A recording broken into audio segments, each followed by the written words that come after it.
Why this Pope was cooler than your girl. Welcome to Truth Duel Official.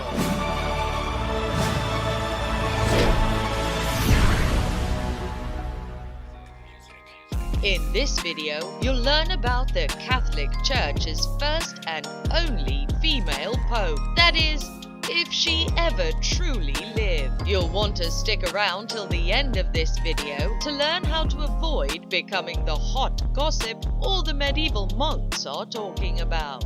But first, I am your host, Misinformation. If you like this channel, make sure to subscribe to receive more great conspiracy theories, misinformation analysis, and other sentiments and ramblings that please and amuse us. And become a truth dueler, because only you can stop misinformation at its source. Get our app on truthduel.com.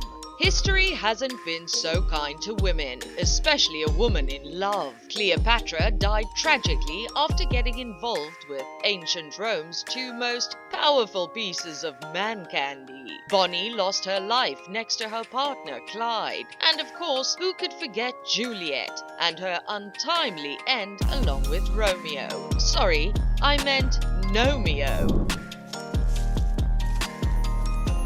Thank you.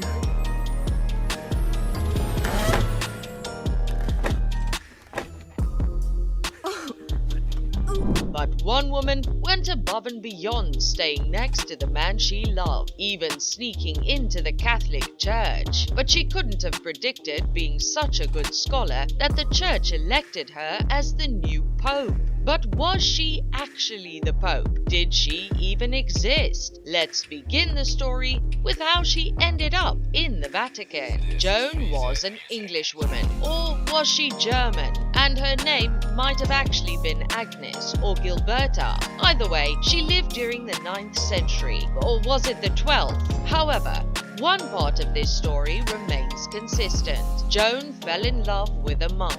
This monk wanted to travel to Athens and pursue further scholarship within the Catholic Church. Joan, determined not to be tossed aside like yesterday's baptismal water, accompanied him on his journey. While in Athens, Joan demonstrated that she was incredibly book smart. Her monk boyfriend noticed this too, and he encouraged her to dress up as a man so that she could sneak into the Catholic Church and become a religious scholar. That, or he had a gay awakening in Greece and suddenly wanted to call Joan John in the bedroom. If there's any country on this planet to have a gay awakening in, it's definitely Greece. Why are you gay? Who says I'm gay? You are gay. Historically, women have often dressed as men to gain access to better opportunities. The most famous story of this situation is Mulan, so famous that Disney adapted it into a children's film. The two stories share some similarities. In both tales, the female protagonist rises to a position of power that was inaccessible to women at the time. For Joan, this is becoming the Pope. For Mulan, she's offered an honorable position in the imperial government. A real-life version of Mulan is a 17th century woman named Christian Kit Cavanaugh. Kit didn't join the military to take the place of her ailing father. She joined because she was looking for her husband who had been drafted. She found him and he kept her secret. They served alongside each other during the War of Spanish Succession, and Kit was only caught once she was injured and needed surgery. It reminds me of a certain scene from Mulan.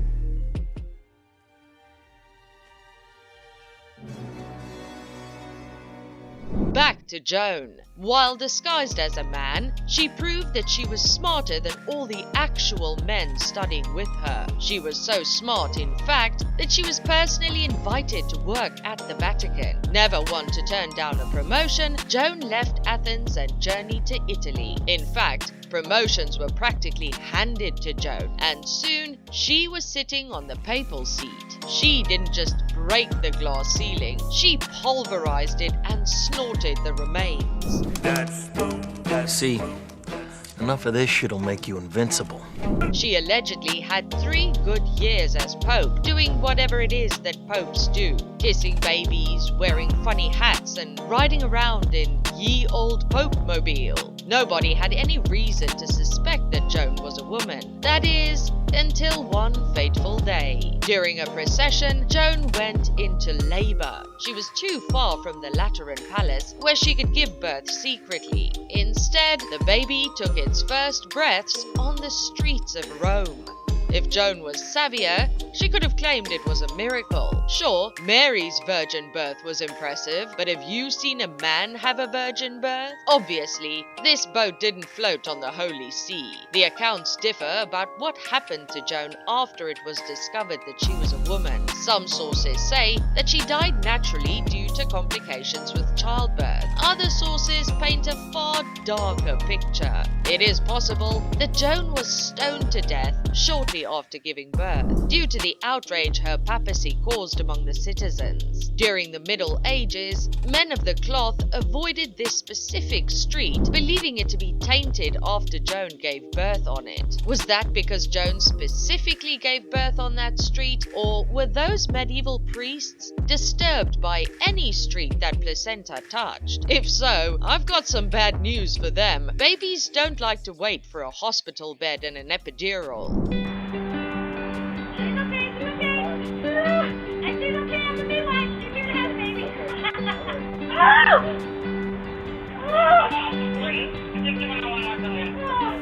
However, one question remains. Is this story true? It's unlikely for a couple of reasons. One is that the gap between St. Leo IV and Benedict III, the popes that came before and after Joan, was only a few weeks long, instead of 3 years as the myth says.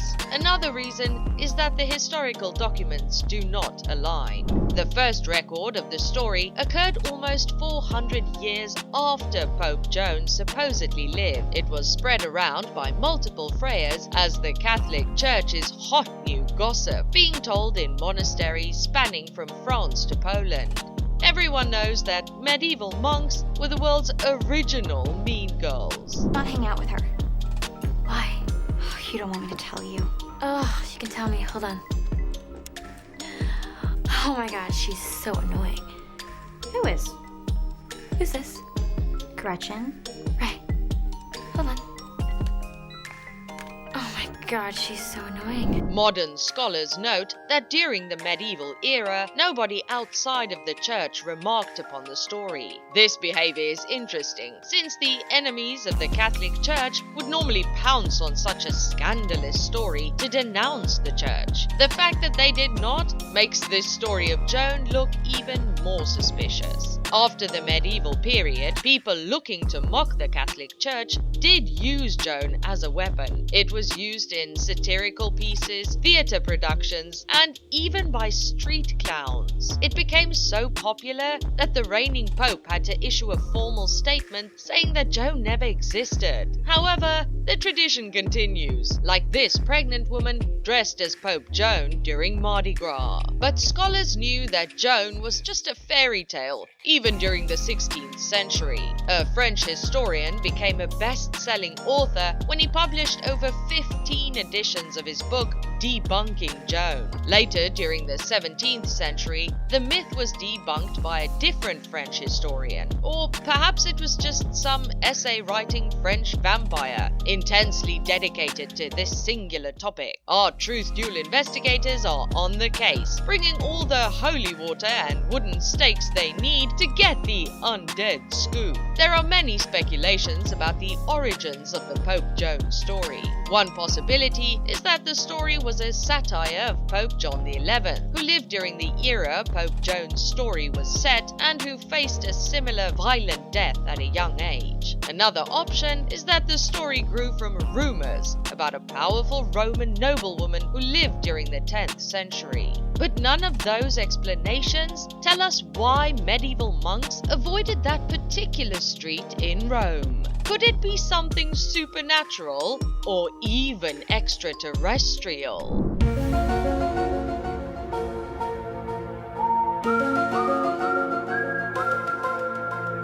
Can't get enough of extraterrestrials? Check out Top 5 Alien Channelers Not Probing Uranus. Misinformation wishes you well and reminds you to be swift as a coursing river with all the force of a great typhoon. P.S. It's a good thing Mulan wasn't pregnant. Did they send me daughters? And I asked for sons. Until next time, make sure to like our video, subscribe to our channel, and become a truth dueler, or you'll be stoned, and not the fun kind of stone.